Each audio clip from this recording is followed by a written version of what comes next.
www.darsulquran.com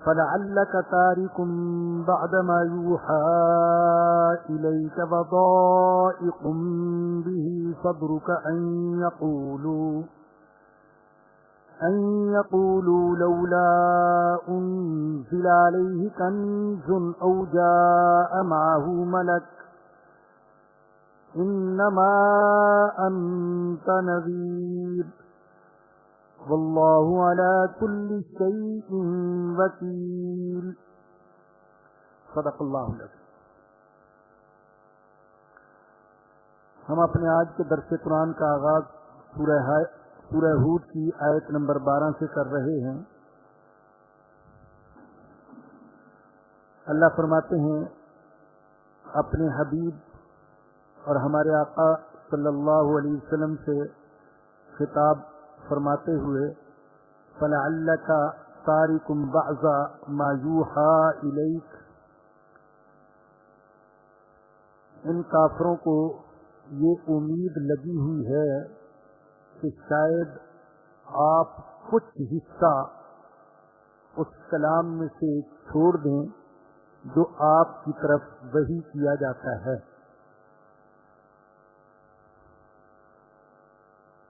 ان کافروں کو یہ امید لگی ہوئی ہے کہ آپ اس قرآن کا کچھ حصہ چھوڑ دیں گے جو آپ کی طرف وحی کیا جاتا ہے۔ یہ جو حرف ہے لعل، یہ ترجی کے لیے آتا ہے۔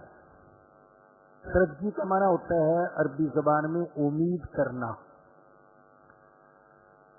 تو ویسے لفظی ترجمہ کیا جائے تو معنی یہ بنتا ہے امید یہ ہے کہ آپ اس کلام کا کچھ حصہ چھوڑ دیں گے جو آپ کی طرف وحی کیا جاتا ہے۔ تو اگر یہ ترجمہ کریں تو اشکال ہوگا کہ حضور اکرم صلی اللہ علیہ وسلم سے یہ امید اور یہ توقع کیسے کی جا سکتی ہے کہ آپ مشرکین اور کفار کے اعتراض کی وجہ سے قرآن کا کچھ حصہ چھوڑ دیں گے۔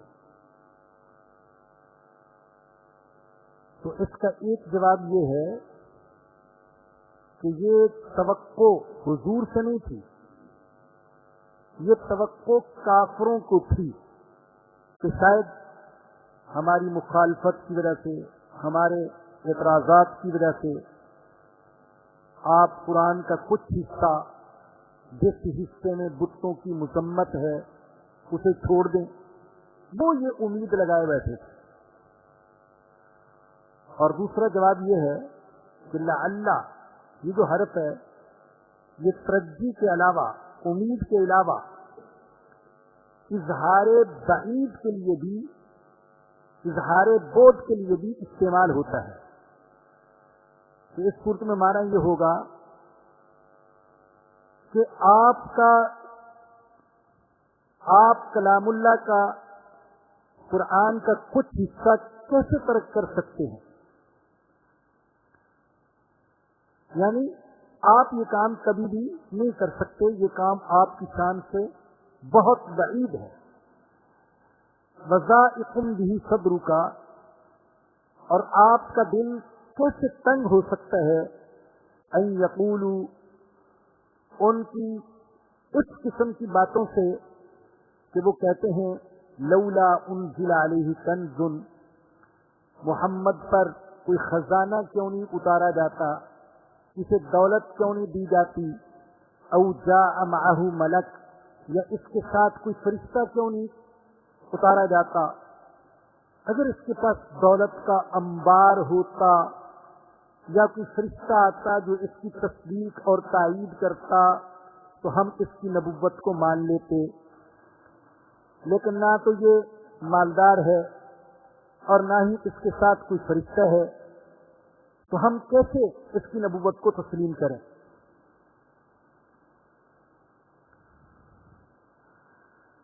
فرمایا کہ انما انت نذیر، بے شک آپ صرف خبردار کرنے والے ہیں. واللہ علی کل شیء وکیل، اور اللہ ہر چیز پر نگہبان ہے، اور اللہ ہر کام کا کارساز ہے، بنانے والا ہے. یعنی اللہ اور رسول کی حدود بالکل الگ الگ ہیں. رسول کا کام ہے دین کی دعوت دینا، لوگوں تک اللہ کے پیغام کو پہنچانا. باقی فرشتوں کا اتارا جانا، دولت کا دیا جانا، معجزات کا ظاہر کیا جانا، کسی کے دل کو بدل دینا، یہ رسول کے اختیار میں نہیں بلکہ یہ اللہ کے اختیار میں ہے. ام یقولون افترا، کیا یہ لوگ کہتے ہیں کہ محمد صلی اللہ علیہ وسلم نے قرآن خود گھڑ لیا ہے؟ قل فأتوا بعشر سور مثلہ، فرما دیجیے تم اس کی مثل گھڑی ہوئی 10 صورتیں لے آؤ.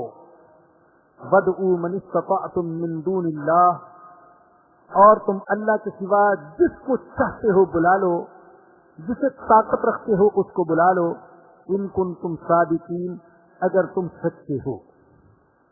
چیلنج دیا گیا قرآن کی صداقت کا انکار کرنے والوں کو کہ اگر تم یہ سمجھتے ہو کہ قرآن انسانی کلام ہے تو تم اس قرآن جیسی 10 صورتیں بنا کر لے آؤ. اصل میں پہلے انہیں چیلنج دیا گیا تھا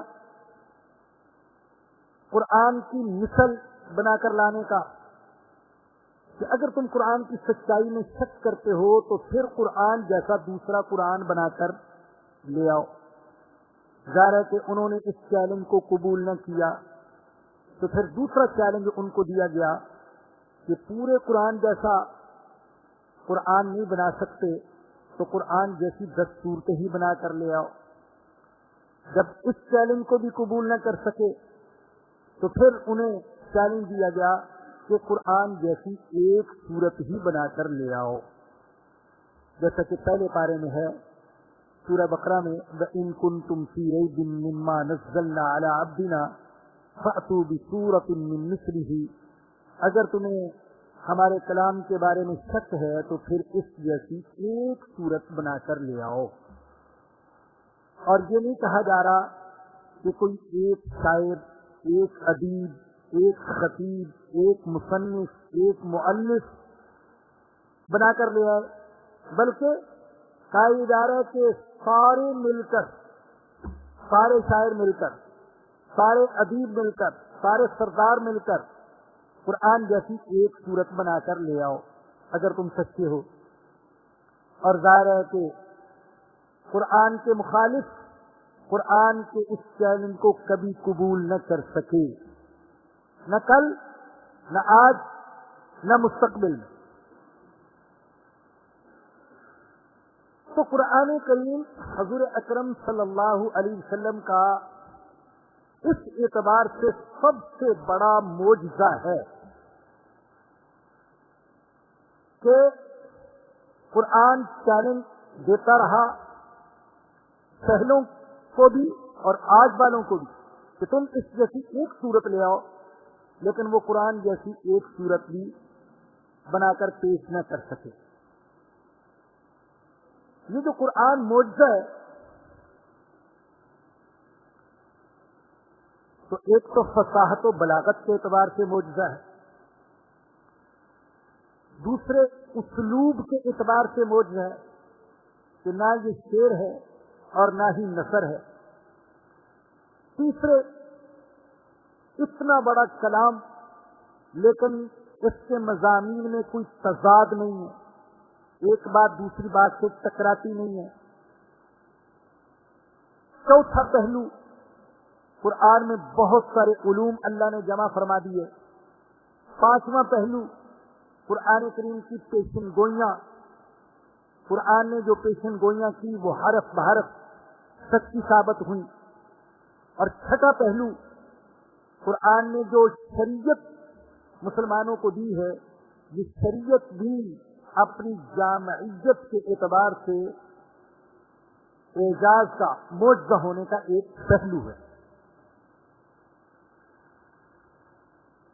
فرمایا کہ وَادْعُوا مَنِ اسْتَطَعْتُم مِّن دُونِ اللَّهِ، اور تم اللہ کے سوا جن کو بلا سکتے ہو ان کو بلا لو اگر تم سچے ہو. فَإِن لَّمْ يَسْتَجِيبُوا لَكُمْ، پھر اگر یہ تم لوگوں کا کہنا نہ کر سکیں، یہ چیلنج قبول نہ کر سکیں، فَاعْلَمُوا، تو جان لو، انما انزل بعلم اللہ، کہ یہ قرآن اللہ ہی کے علم سے نازل ہوا ہے. وَأَن لَّا إِلَٰهَ إِلَّا هُوَ، اور اللہ کے سوا کوئی معبود نہیں. فَهَلْ أَنْتُمْ مُسْلِمُونَ، تو کیا تم اب مسلمان ہوتے ہو؟ من کان یرید الحیات الدنیا،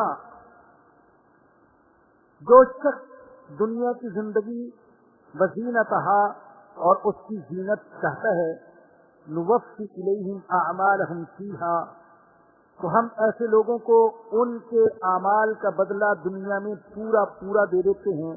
وہم فیہا لا یبخسون، اور اس میں ذرا بھی کمی نہیں کی جاتی. جن لوگوں کی زندگی کا مقصد اور جن کا نصب العین دنیا ہے، اللہ پاک ان کو www.sirsequran.com ان کے اعمال کا عطا فرما دیتی ہے. اگر ان کا مقصد دولت ہے تو دولت دے دی جاتی ہے، اگر شہرت مقصد ہے تو شہرت دے دی جاتی ہے، اقتدار مقصد ہے تو اقتدار دے دیا جاتا ہے، عیاشی مقصد ہے تو عیاشی کے مواقع فراہم کر دیے جاتے ہیں. لیکن یہ بھی سب کو نہیں دے دیا جاتا، بلکہ جسے اللہ چاہے اسے دے دیتا ہے. اگر ہر انسان کو اس کی طلب کے مطابق دنیا دے دی جاتی تو انسان اتنا جلد باز اور اتنا حریص ہے کہ شاید پھر آخرت کا طلبگار کوئی بھی نہ ہوتا، سارے کے سارے دنیا ہی کے طلبگار بن جاتے کہ اللہ جو کچھ دینا ہے یہی دے دے، آخرت میں تو دیکھا جائے گا.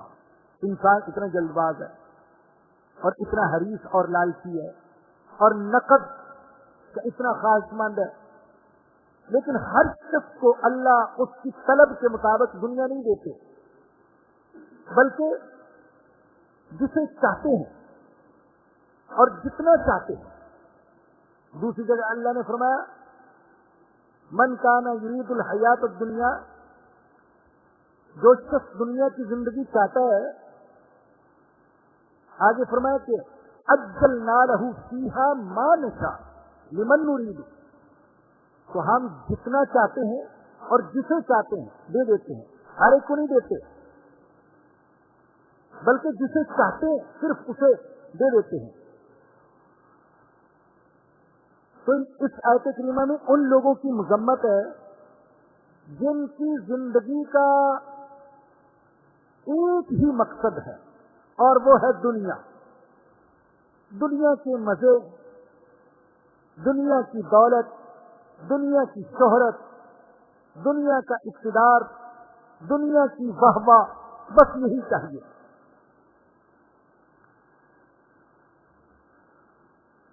اللہ اکبر. بعض بد نصیب ایسے بھی ہوتے ہیں کہ ان کا دین سے بھی مقصد صرف دنیا ہوتا ہے، دین سے بھی دنیا ہی چاہتے ہیں، آخرت نہیں چاہتے. نماز سے مقصد دنیا، سخاوت سے مقصد دنیا، جہاد سے مقصد دنیا، قرآن کریم کی دعوت سے مقصد دنیا. ایسے بد نصیب بھی ہوتے ہیں کہ دین سے بھی دنیا ہی کمانا چاہتے ہیں، دنیا ہی لینا چاہتے ہیں. اور ایسے خوش نصیب بھی ہوتے ہیں کہ دنیا سے بھی مقصد ان کا دین ہوتا ہے. تجارت کرتے دین کے لیے اور محنت مزدوری کرتے ایسی نیت سے کہ محنت مزدوری سے بھی ان کی آخرت بنتی ہے, انہیں اللہ کی رضا حاصل ہوتی ہے. اس لیے کہ سارا مدار ہے نیت پر. جیسا کہ صحیح بخاری کی پہلی حدیث جو آپ حضرات بھی بار بار سنتے رہتے ہیں, حضرت عمر بن خطاب رضی اللہ عنہ سے مروی ہے, فرمایا کہ انما الاعمال بالنیات, اعمال کا دار و مدار نیتوں پر ہے. وانما لامرئ ما نوى, اور انسان کو وہی کچھ ملتا ہے جو اس کی نیت ہوتی ہے. حتیٰ کہ فرمایا کہ جو شخص ہجرت کرتا ہے, ہجرت بہت بڑا عمل ہے اور بڑی قربانی کا تقاضا کرتا ہے. جو شخص ہجرت کرتا ہے اللہ کے دین کے لیے, وہ اپنا گھر بار چھوڑتا ہے, اپنے خاندان کو چھوڑتا ہے, اپنی جائیداد کو چھوڑتا ہے, اپنے وطن کو چھوڑتا ہے, اتنی بڑی قربانی دیتا ہے. لیکن فرمایا کہ اگر ہجرت سے بھی مقصد اللہ کی رضا نہیں ہے بلکہ ہجرت کا مقصد دنیا ہے, تو پھر اس کو ہجرت سے اللہ کی رضا نہیں ملے گی, دنیا ہی ملے گی. ہجرت سے اس کو جنت نہیں ملے گی بلکہ ہجرت سے اس کو مادی فوائد ہی حاصل ہوں گے. تو فرمایا کہ من کان یرید الحیات الدنیا وزینتها, جو شخص دنیا کی زندگی اور اس کی زینت چاہتا ہے, نوفی الیہم اعمالہم فیہا, تو ہم ایسے لوگوں کو ان کے اعمال کا دنیا میں پورا پورا بدلہ دے دیتے ہیں. وہم فیہا لا یبخسون, اور اس میں ذرا بھی کمی نہیں کی جاتی. اولئک الذین لیس لہم فی الآخرۃ الا النار, یہی وہ لوگ ہیں کہ ان کا آخرت میں, ان کے لیے آخرت میں کچھ نہیں سوائے آگ کے. وَحَبِطَ مَا صَنَعُوا فِيهَا, اور ان کا کیا کرایا سب ضائع چلا گیا. وَبَاطِلٌ مَا كَانُوا يَعْمَلُونَ, اور باطل ہو گیا جو کچھ وہ کرتے تھے. جو کچھ بھی دنیا میں کیا وہ سب ضائع چلا گیا.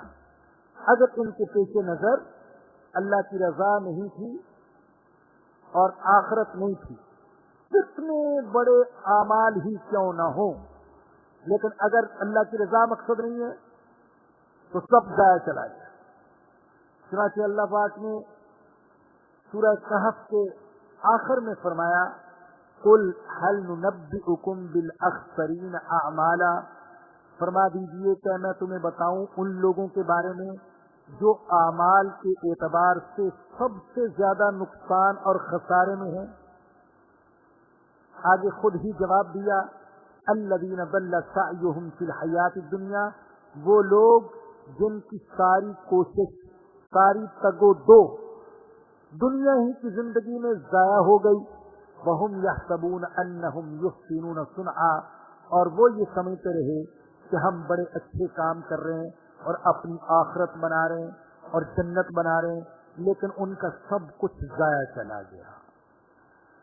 تو نیت کے فطور کی وجہ سے بڑے سے بڑا عمل بھی ضائع ہو جاتا ہے.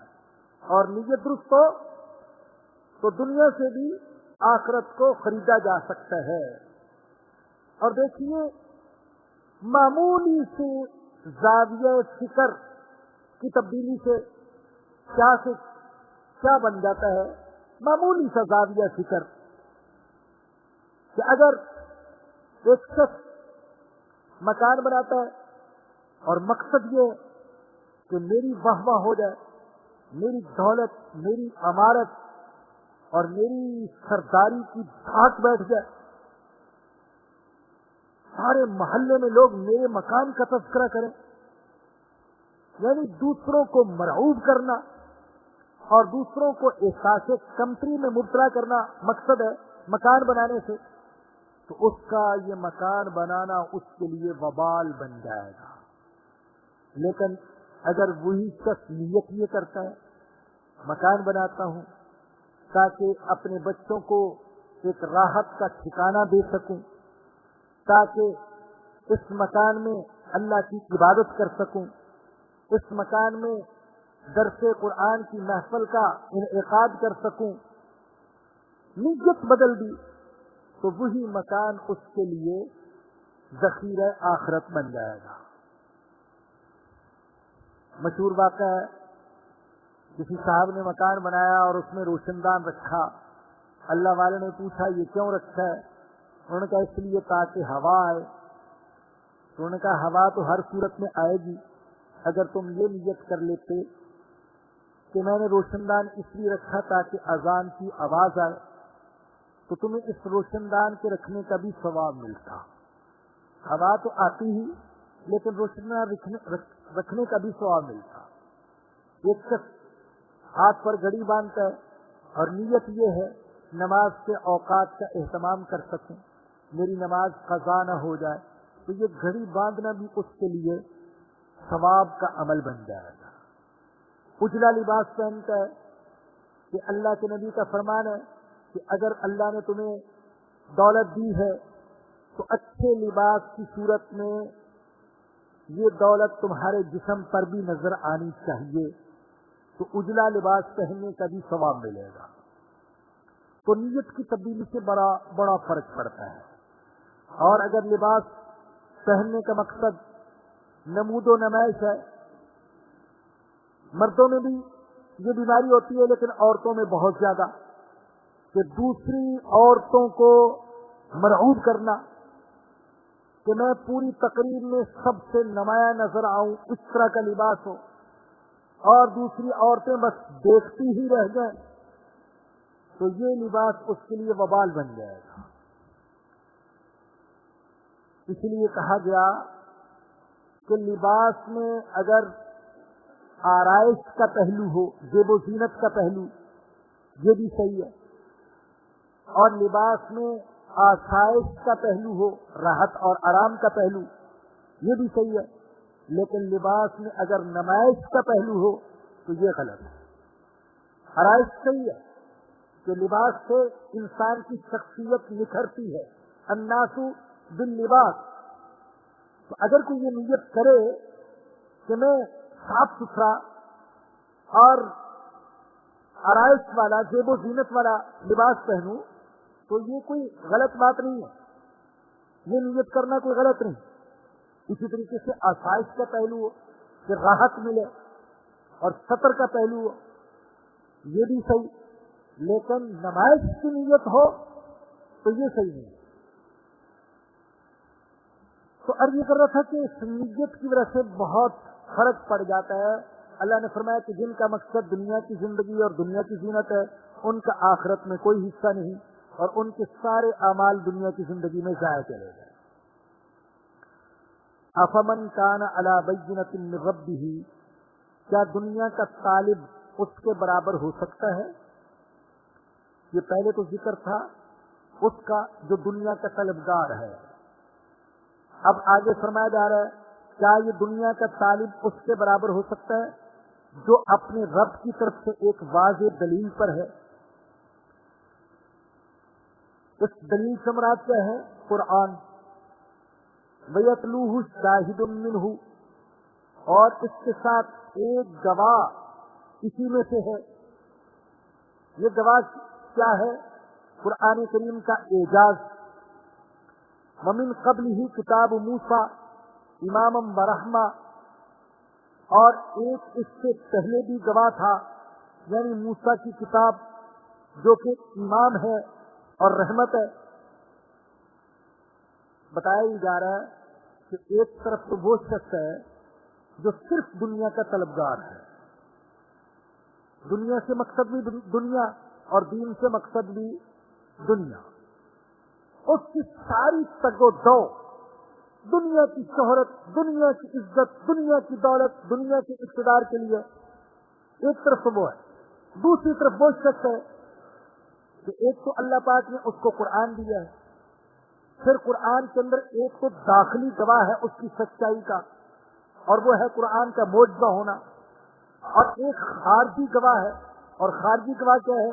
تورات جو موسیٰ علیہ السلام پر نازل ہوئی، اور وہ تورات ایمان بھی ہے اور رحمت بھی، یعنی اس کی ابتدا کی جاتی ہے اور اس پر عمل کرنا رحمت کا ذریعہ ہے۔ یقیناً یہ دونوں گروہ برابر نہیں ہو سکتے، یہ دونوں قسم کے لوگ برابر نہیں ہو سکتے۔ اولئک یؤمنون بی، یہی وہ لوگ ہیں جو قرآن پر ایمان رکھتے ہیں۔ ومن یکفر بہ من الاحزاب، اور گروہوں میں سے جو کوئی قرآن کا انکار کرتا ہے، فالنار موعد، تو آگ اس کے وعدے کی جگہ ہے، دوزخ اس کے وعدے کی جگہ ہے۔ کون سے گروہ قرآن کا انکار کرتے ہیں؟ کفار کے مختلف گروہ، وہ قرآن کا انکار کرتے ہیں، انکار ہی نہیں کرتے، معاذ اللہ بدبخت قرآن کریم کی توہین بھی کرتے ہیں۔ جیسا کہ آپ بہت دنوں سے اخبارات میں اور میڈیا میں پڑھ رہے ہیں، سن رہے ہیں کہ امریکہ کے بدنام زمانہ پادری پیری جونس نے، بدبخت نے قرآن کریم پر مقدمہ چلایا، اور پھر قرآن کریم کو کافی دیر تک مٹی کے تیل میں بھگو کر رکھا، اور پھر اپنے خیال میں قرآن کو پھانسی کی سزا دی، اس کو جلانے کی صورت میں۔ پیری جونس ہو یا کوئی دوسرا حسد اور بغض کی آگ میں جلنے والا کافر، اللہ فرماتے ہیں قرآن کا انکار کرنے والے اور قرآن کی توہین کرنے والوں کا ٹھکانہ وہ دوزخ ہے۔ اور جان لیجیے کہ اس پادری نے قرآن کو جلا کر حقیقت میں قرآن کے مقابلے میں اپنی شکست کا اعتراف کیا ہے، اس لیے کہ دلیل کے جواب میں گالی دینا ان لوگوں کا سیوا ہوتا ہے جو ہار جائے، وگرنہ جس کے پاس دلیل کے جواب میں دلیل ہو تو اسے گالی دینے کی ضرورت نہیں ہوتی۔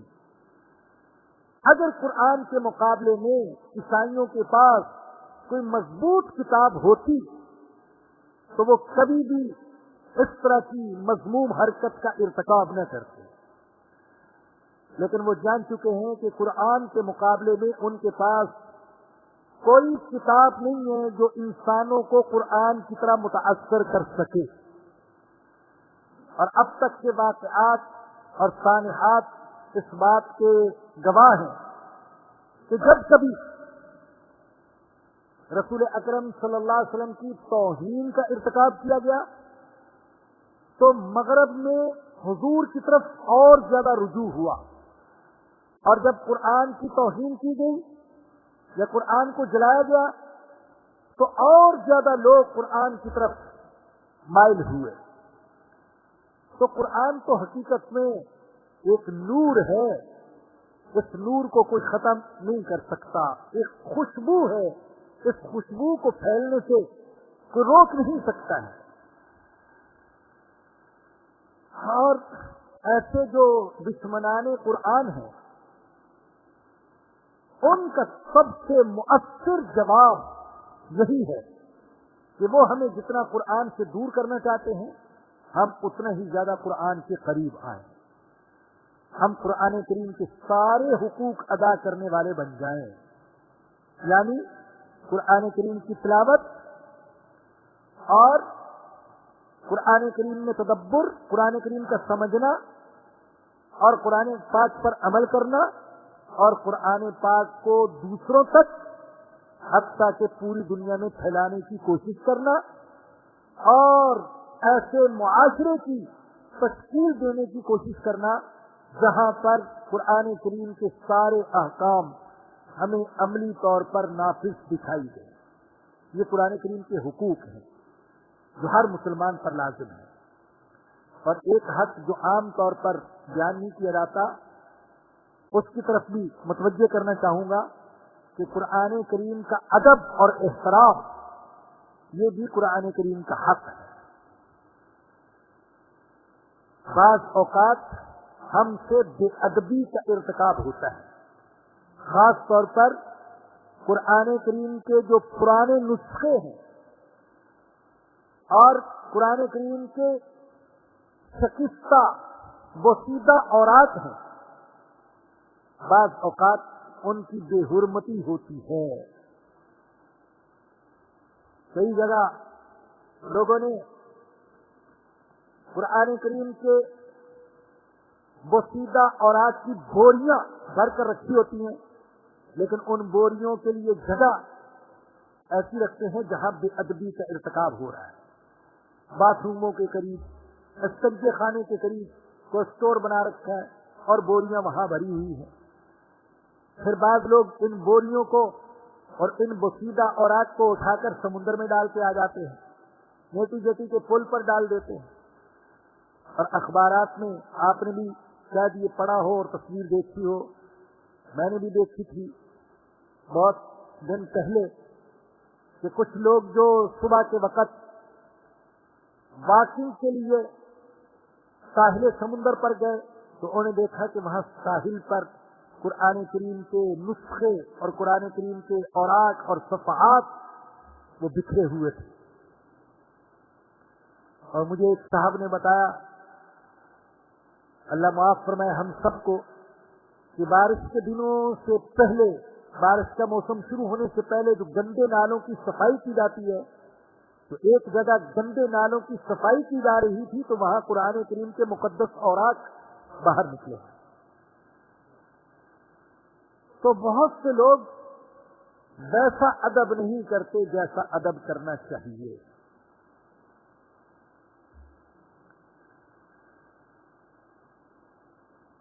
میں نے قرآن کریم کے بوسیدہ یا شکستہ نسخوں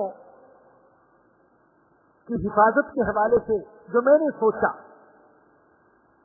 تو میرے خیال میں اس کی سب سے بہترین صورت تو یہ ہے کہ پہلے نمبر پر کسی بھی مسجد میں جو قرآن کریم کے ایسے نسخے ہوں جن کے ابتدائی یا آخری چند صفحات پھٹ چکے ہوں، تو نئے صفحات لگائے جائیں اور ان کی خوبصورت جلد بنا کر پھر ان کو دوبارہ مسجد میں رکھ دیا جائے۔ بعض لوگ یہ کرتے ہیں کہ ایک دو صفحے پھٹ جاتے ہیں تو فوراً بوری میں ڈال دیتے ہیں، اور چونکہ ہمارے ہاں نیکی کرنے میں بھی بھیڑ چال سی چلتی ہے، تو لوگ دیکھا دیکھی یہ کرتے ہیں کہ قرآن کریم کے نسخے دوسرے رکھ رہے ہیں مسجد میں اور لوگ پڑھیں گے ہمیں ثواب ملے گا، تو جسے دیکھتے رمضان مبارک میں 2-4 نسخے اٹھائے لا رہا ہے اور لا کر الماریاں بھر رہا ہے، بعض اوقات رکھنے کی جگہ بھی نہیں ہوتی۔ بالخصوص حرمین شریفین میں تو ایسا بہت ہوتا ہے، وہاں بعض غیر سعودی یا سعودی لڑکے حرم کے ارد گرد پھیلے ہوتے ہیں اور پولیس سے چھپ چھپ کر وہ قرآن کریم کے نسخے بیچتے ہیں، ان کا تو کاروبار چلتا ہے، اور اکناف عالم سے آئے ہوئے مسلمان ان سے وہ نسخے خرید کر لے جا کر مسجد کے اندر، حرم کے اندر رکھ دیتے ہیں۔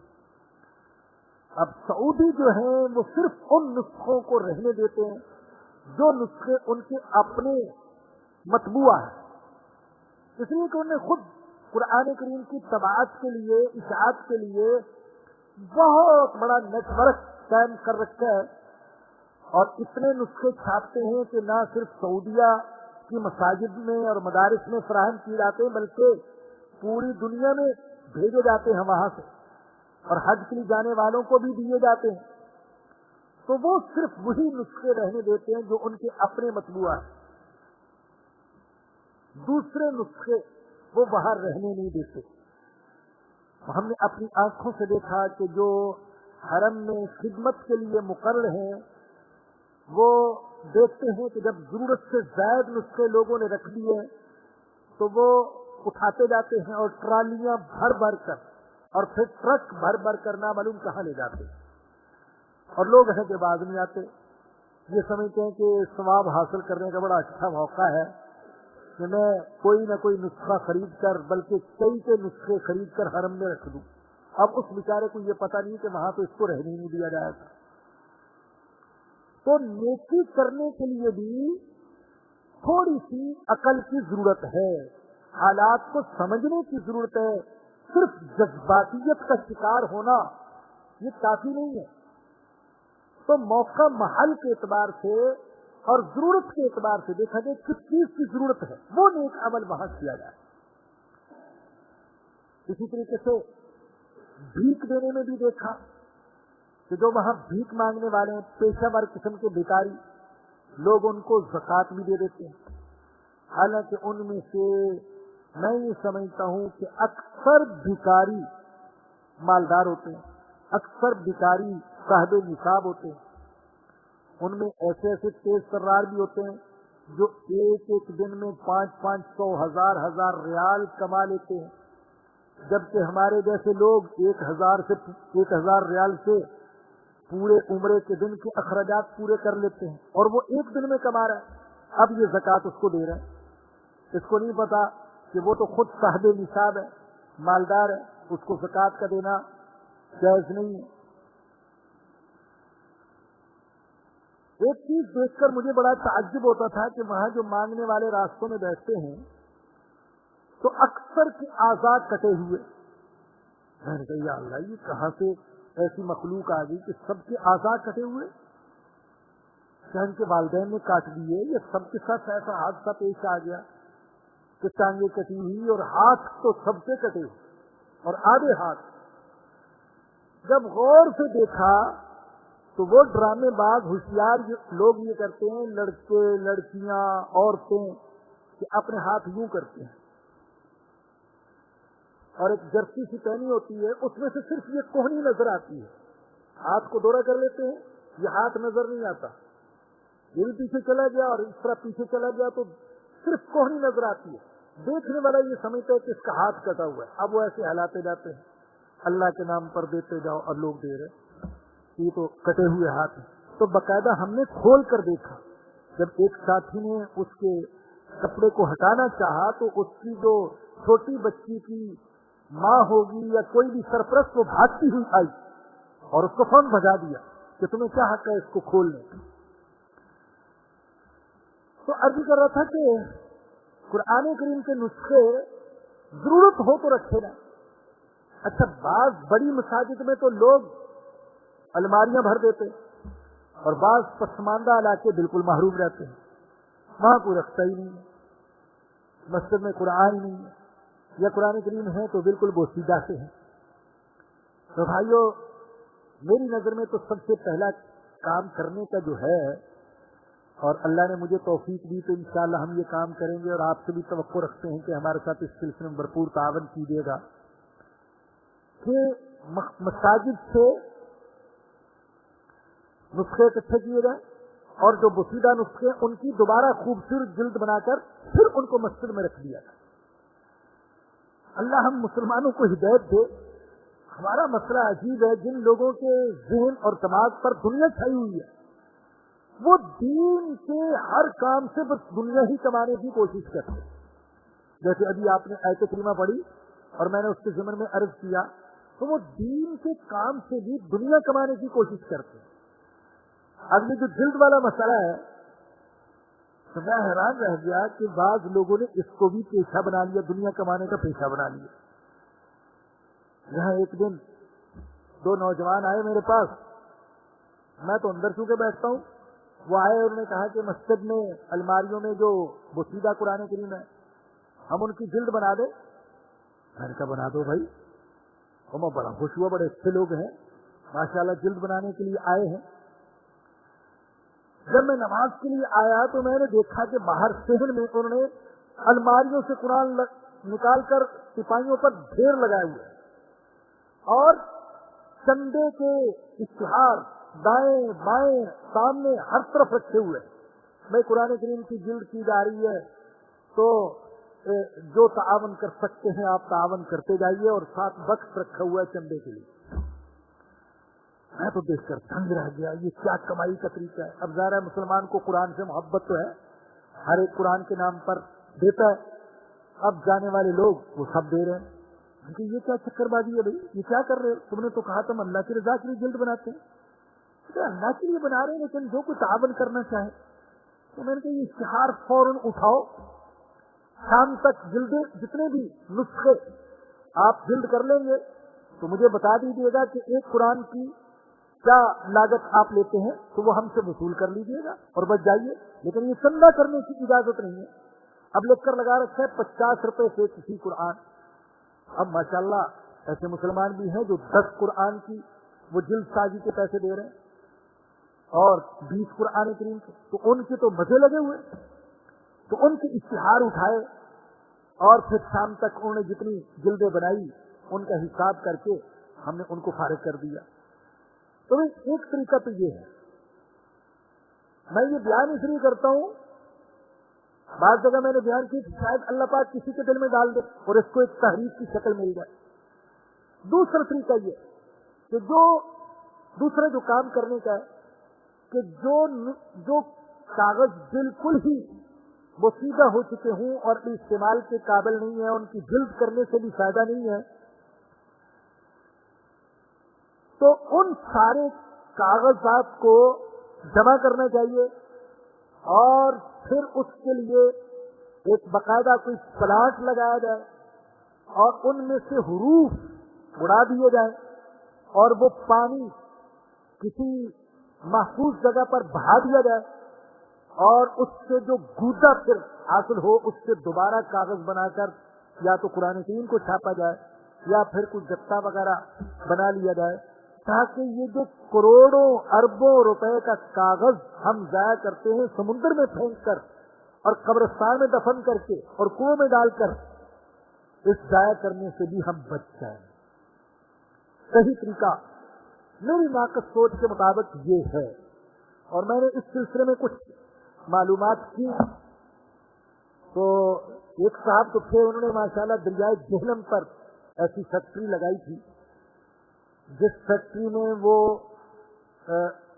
پورے پنجاب سے یا شاید ہو سکتا ہے دوسرے صوبوں سے بھی قرآن کریم کے شکستہ اوراق اور نسخوں کو جمع کرتے تھے اور پھر ان کو گلاتے تھے اور دوبارہ کاغذ بنا کر پھر قرآن کریم چھاپتے تھے اور وہ تقسیم کرتے تھے، اور انہوں نے یہ جو کاروبار شروع کیا ہوا تھا نہ نفع اور نہ نقصان کی بنیاد پر۔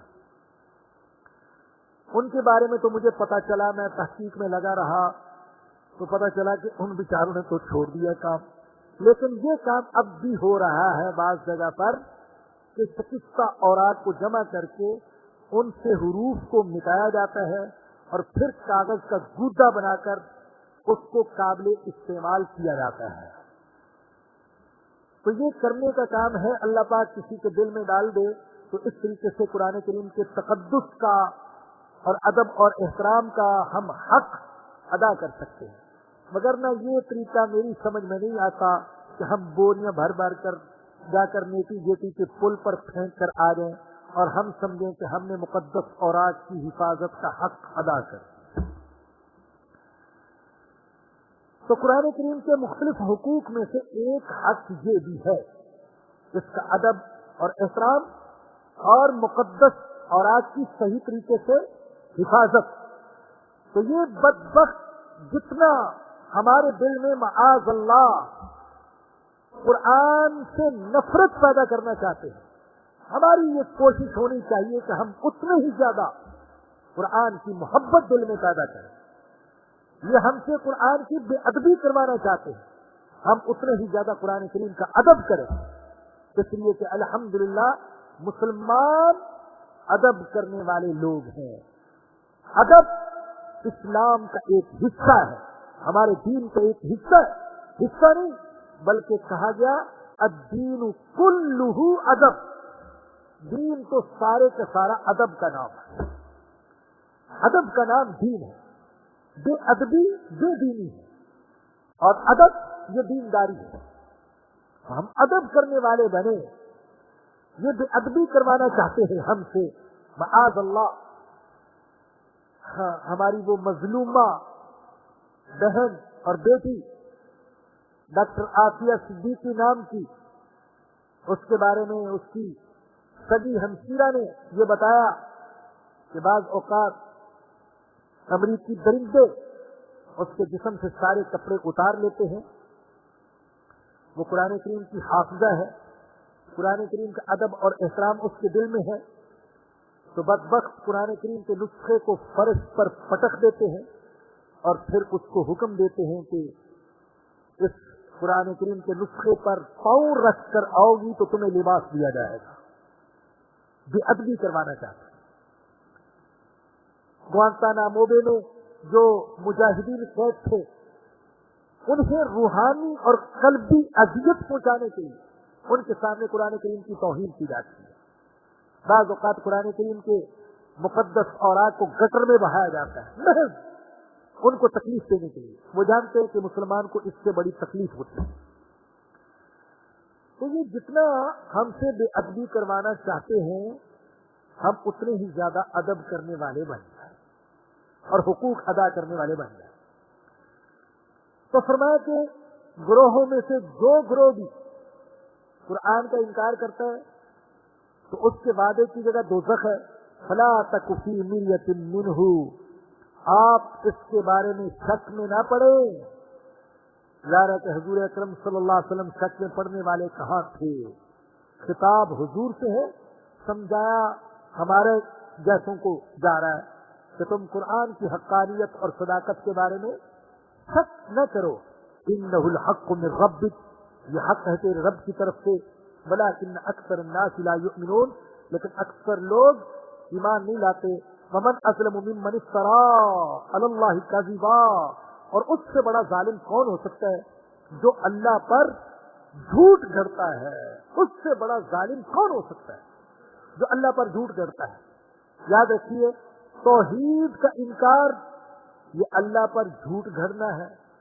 نبوت و رسالت کا انکار یہ اللہ پر جھوٹ گھڑنا ہے. اور قرآن کی صداقت سے انکار یہ اللہ پر جھوٹ گھڑنا ہے. اولئک یعرضون علی ربہم, یہ وہ لوگ ہیں جنہیں اپنے رب کے سامنے پیش کیا جائے گا. عمومی طور پر تو سب کو پیش کیا جائے گا, خاص طور پر اللہ پر جھوٹ گھڑنے والوں کو پیش کیا جائے گا. وَيَقُولُ الْأَشْهَادُ, اور پھر گواہ کہیں گے هَؤُلَاءِ الَّذِينَ كَذَبُوا عَلَى رَبِّهِمْ, یہ وہ لوگ ہیں جنہوں نے اپنے رب پر جھوٹ بولا تھا. یہ کون گواہ ہے جو یہ گواہی دیں گے؟ بعض نے کہا فرشتے گواہی دیں گے, بعض نے کہا اللہ کے نبی گواہی دیں گے, بعض نے کہا مسلمان گواہی دیں گے, اور بعض نے کہا کہ خود ان کے اپنے اعضاء گواہی دیں گے کہ اے اللہ یہ ہے تیرے اوپر جھوٹ بولنے والے اور جھوٹ کی نسبت کرنے والے گواہی دیں گے. الا لعنت اللہ علی الظالمین, سن لو اللہ کی لعنت ہے ظالموں پر. اس سلسلے میں ایک حدیث بھی سن لیجیے. یہ جو گواہی کا ذکر آیا تو ایک حدیث میں بھی نبی اکرم صلی اللہ علیہ وسلم نے اس کا ذکر کیا. حضرت ابن عمر رضی اللہ عنہ سے روایت ہے کہ میں نے رسول اللہ صلی اللہ علیہ وسلم کو قیامت کے دن سرگوشی کے بارے میں فرماتے ہوئے سنا کہ اللہ مومن کو قریب کرے گا. اے کاش وہ مومن میں ہوں, اے کاش وہ مومن آپ ہیں. اللہ ایک مسلمان کو اپنے قریب کرے گا, اس پر اپنا پردہ ڈال دے گا, دوسرے انسانوں سے اس کو چھپا لے گا اور پھر اس کو اس کے گناہ بتلائے گا. اور اللہ فرمائے گا اتعرف ذنب کذا اتعرف ذنب کذا اتعرف ذنب کذا, کیا تجھے فلاں گناہ یاد ہے, فلاں گناہ یاد ہے, فلاں گناہ یاد ہے. اور وہ بندہ کہے گا ہاں اے اللہ مجھے اپنے گناہ یاد ہے, میں اپنے گناہوں کا اقرار کرتا ہوں. جب اللہ اس کو اس کے گناہ جتلا دے گا تو وہ بندہ دل میں سوچے گا میں تو مارا گیا, ختم. یہاں تو سارے گناہ بتائے جا رہے ہیں, سارے گناہ یاد کرائے جا رہے ہیں, ان میں سے ایک ہی گناہ میری ہلاکت کے لیے اور میرے دوزخ میں جانے کے لیے کافی ہے, اور یہاں تو گناہوں کی ایک لمبی فہرست ہے. تو دل میں سوچے گا کہ میں تو مارا گیا. اللہ اکبر. تو اللہ فرمائیں گے فإنی قد سترتها علیک فی الدنیا وإنی اغفر حالک اليوم، میں نے دنیا میں بھی تیرے گناہوں پر پردہ ڈال دیا تھا، میں آج بھی تیرے گناہوں پر پردہ ڈالتا ہوں اور تجھے معاف کرتا ہوں۔ پھر اس کے نیک اعمال اس کے ہاتھ میں دیے جائیں گے، لیکن اللہ کے نبی نے فرمایا کہ جمع اللہ کے سامنے گواہی دیں گے اور اللہ خود گواہوں کو کھڑا کریں گے کہ اے اللہ یہ وہ لوگ ہیں جو تیرے اوپر جھوٹ بولا کرتے تھے۔ تو نبی اکرم صلی اللہ علیہ وسلم نے یہ فرماتے ہوئے یہی آیت کریمہ پڑھی، الذین کذبوا علی ربہم الا لعنۃ اللہ علی الظالمین، ظالموں پر اللہ کی لعنت ہے۔ اور ظالم الذین یصدون عن سبیل اللہ، وہ لوگ جو اللہ کے راستے سے انسانوں کو روکتے ہیں، وَيَبْغُونَهَا عِوَجًا، اور اللہ کے دین میں کجی تلاش کرتے ہیں، وَهُمْ بِالْآخِرَةِ هُمْ کافرون، اور وہ آخرت کا اور وہی ہے آخرت کا انکار کرنے والے۔ أُولَٰئِكَ لَمْ يَكُونُوا مُعْجِزِينَ فِي الْأَرْضِ، یہ وہ لوگ ہیں اللہ کو زمین پر عاجز نہ کر سکے، وَمَا كَانَ لَهُم مِّن دُونِ اللَّهِ مِنْ أَوْلِيَاءَ، اور نہ ہی اللہ کے مقابلے میں ان کا کوئی مددگار ہوگا، یضاعف لهم العذاب، انہیں دگنا عذاب دیا جائے گا، ما كانوا يستطيعون السمع، نہ ہی یہ سنتے تھے دنیا میں اللہ کے کلام کو، وما كانوا يبصرون، اور نہ ہی دیکھتے تھے۔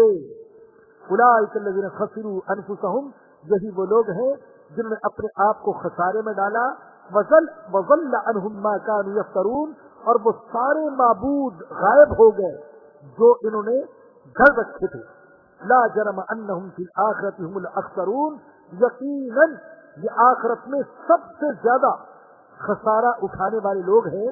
ان الذین آمنوا وعملوا الصالحات، لیکن ان کے مقابلے میں وہ لوگ جو ایمان لائے اور جنہوں نے نیک اعمال کیے، واخبتوا الی ربہم، اور انہوں نے اپنے رب کے سامنے عاجزی اختیار کی، اولئک اصحاب الجنہ، یہ ہیں جنت والے، ہم فیہا خالدون، جو جنت میں ہمیشہ رہیں گے۔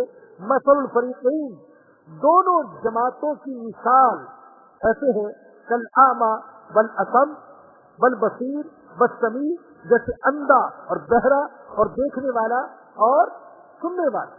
یہ کافر کی مثال اندھے کی تھی اور بہرے کی تھی، اور مومن کی مثال دیکھنے والے اور سننے والے کی۔ هل یستویان مثلا، لوگوں کیا دونوں کی حالت برابر ہو سکتی ہے؟ کیا اندھا اور بینا اور بہرا اور سننے والا دونوں برابر ہو سکتے ہیں؟ ہرگز نہیں۔ افلا تذکرون، تم کیوں نہیں سمجھتے اس بات کو؟ اللہ پاک ہمیں سمجھنے کی توفیق عطا فرمائے۔ وآخر دعوانا ان الحمدللہ رب العالمین، الحمدللہ رب العالمین، والصلاة والسلام على سید الانبیاء والمرسلین۔ ربنا ظلمنا انفسنا وان لم تغفر لنا وترحمنا لنكونن من الخاسرین۔ ربنا لا تزغ قلوبنا بعد اذ هديتنا وهب لنا من لدنك رحمة انك انت الوهاب۔ یا رب رحم فرما، یا رب کرم فرما، یا اللہ تیرے حقوق، تیرے نبی کے حقوق، تیری کتاب مقدس کے سارے حقوق ادا کرنے کی توفیق عطا فرما۔ یا اللہ سارے حقوق ادا کرنے کی توفیق عطا فرما۔ یا اللہ اس کتاب مقدس کا ادب کرنے، اس کی تلاوت کرنے، اسے سمجھنے، اس پر عمل کرنے اور اسے پوری دنیا میں پھیلانے کی توفیق عطا فرما۔ اے اللہ اگر تو چاہے، اللہ اگر تو چاہے تو مچھی اور مچھر سے کام لے سکتے ہیں۔ یا اللہ ہم گناہگار بندوں سے اپنی کتاب مقدس کی خدمت کا کچھ کام لے لے۔ اے اللہ ہمیں اپنی کتاب مقدس کے خادموں میں شامل فرما دے۔ یا اللہ کرم فرما دے، رحم فرما دے، معاف فرما دے۔ اے اللہ جب تک زندہ ہے ایمان پر زندہ رکھنا، قرآن پر زندہ رکھنا یا اللہ، اور جب ہم دنیا سے جائیں تو ہمیں ایمان اور قرآن پر خاتمہ نصیب فرمانا۔ یا اللہ یا اللہ دنیا میں بھی ذلت سے بچا لے اور آخرت میں بھی ذلت سے بچا لینا. یا رب دنیا میں بھی ہمارے گناہوں پر پردہ ڈال دے اور آخرت میں بھی ہمارے گناہوں پر پردہ ڈال دینا.